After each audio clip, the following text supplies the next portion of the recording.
heart.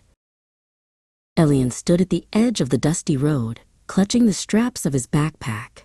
Behind him lay the tall glass towers and constant hum of the city. Before him stretched the rolling green hills and quiet stone cottages of his ancestors' village. He breathed in the scent of wild rosemary and smiled. He had come here to find a simpler life, believing that in a small place, everyone looked out for one another. He promised himself he would be the best neighbor anyone could ask for. On his very first morning, Elian saw Mrs. Thorne struggling with 2 heavy crates of bruised apples. Without a second thought, he ran over to help. "Let me carry those for you," he chirped. He lugged the crates all the way to her cellar, his arms aching by the time they arrived. Mrs. Thorne didn't say much, but Elian didn't mind.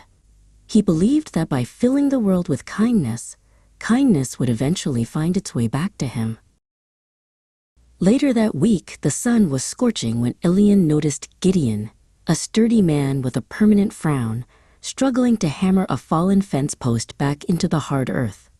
Elian spent 3 hours under the midday sun, holding the post steady and swinging the heavy mallet until the fence was straight again.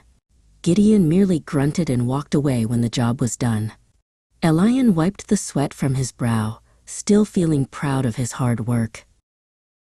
As the weeks passed, Elian became known as the boy who never said no. He mended leaking roofs, pulled stubborn weeds, and chased runaway goats across the valley. He was so busy helping others that his own small cottage remained dusty and his own garden grew thick with brambles. He was often tired, but he told himself that he was building a community of friends who would be there for him whenever he stumbled. Then the great autumn storm arrived. For 3 days, the wind howled and the rain lashed against the village. When the clouds finally parted, Elian walked outside to find his shed had collapsed. The heavy timber beams had fallen across his gardening tools and his winter firewood. It was far too much for one person to lift. Elian looked at the wreckage and realized he finally needed the help he had so freely given to everyone else.